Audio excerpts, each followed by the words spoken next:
Today on All Out Brick, we're going to be taking a look at the Mask Maker vs. Skull Grinder. We're going to build the set, review it, and then give out a score. Let's get started.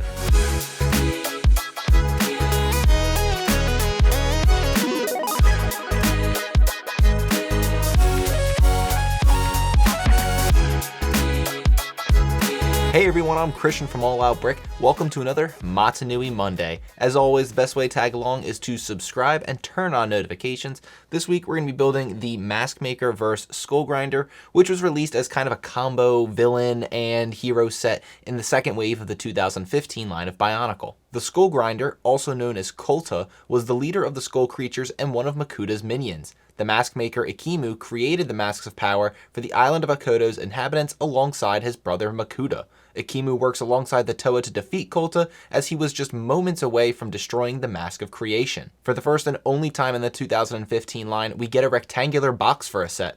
It's the same size as previous Titan sets we're used to, and shows off Ekimu flying in at Kulta ready to attack. It reminds me a lot of the Ragnarok trailer shot of Thor charging at Hulk. The back of the box gives us a more relaxed look at the included builds, as well as a preview of the included functions. We also get a comic strip along the bottom edge of the box, which is standard for the 2015 line. Breaking this box open is 2 thumb punch holes. Inside, there's 3 bags of parts along with the instruction manual. The instructions include the standard comic strip and promotional material on the inside of each cover. Essentially, this is like the pinnacle peak set of 2015, at least that's how it's marketed. So honestly, I'm going to want it to feel a lot bigger than just a combo pack of a hero and a villain. Don't know if we're going to get it, but let's complete the build and find out.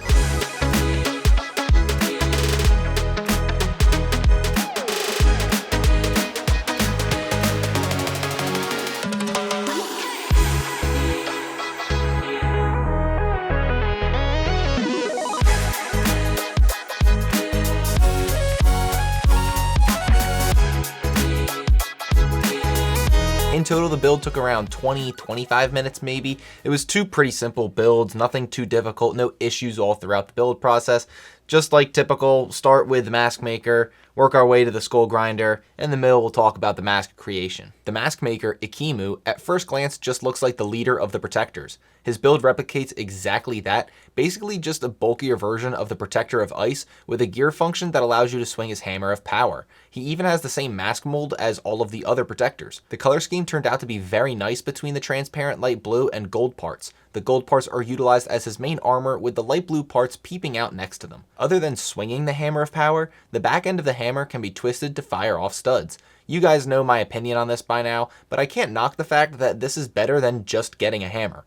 The shield in Ekimu's left hand can rotate by twisting a gear on the back side. The Mask of Creation was what this entire year of Bionicle was building up to, and I can safely say it comes off as an ancient, priceless artifact. The engraved details are incredible and intricate. If I had to change something about it, I would want it to be a different shade of gold that has just a little bit more shine. The mask does sit on a stand, but the stand feels super Mickey, and the mask tends to just fall down to a point where you can't even really look at it or just toppling over entirely. The Skull Grinder, Kulta, right out of the gate feels like the proper leader of the Skull Army. He's a bit closer in size to the powered up Skull Warrior than he is to the standard Skull Villain. The actual build is done just the same as the other Skull Villain sets, but you'll find longer leg and arm pieces to pair up with broader shoulders than the other sets. The mask for this build is the same mold as the Skull Warrior, which is disappointing. I was hoping to get something unique to this set, just as I was with Ekimu. The color scheme is nothing too noteworthy. To be honest, I was questioning whether or not we already saw something in this scheme. The closest relative is the Lord of Skull Spiders, but this features silver and dark bluish gray as the base colors to go with the orange, whereas the Lord of Skull Spiders has much more black.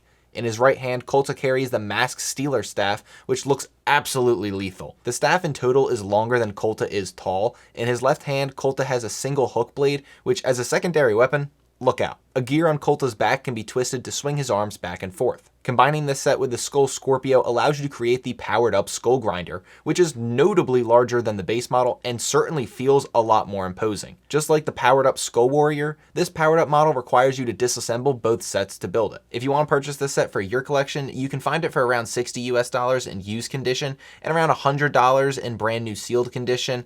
I don't see a big reason to go brand new sealed unless you want that Mask of Creation in guaranteed mint condition. Otherwise, I feel like going used, there's nothing wrong with that at all with this set. In terms of a score, I'm going to give this set a 7.0, which is definitely underwhelming compared to what I was hoping for going into this set. but it's not a bad set by any means. At the end of the day, this set feels very much like a price barrier for the Mask of Creation. The builds are pretty clearly just another protector and a slightly larger skull villain. The only reason I'd feel obligated to pick this set up is to get my hands on that Mask of Creation. The builds themselves are quite nice, but they're not what I was hoping to get out of this culmination set for the 2015 year of Bionicle. So 7-0, that's your review. Thank you guys for watching. If you liked this video, be sure to give it a thumbs up and subscribe to the channel to be sure to see all future content. Also be sure to follow along on social media pages, website, blog, all that fun stuff. Until next time, stay bricking.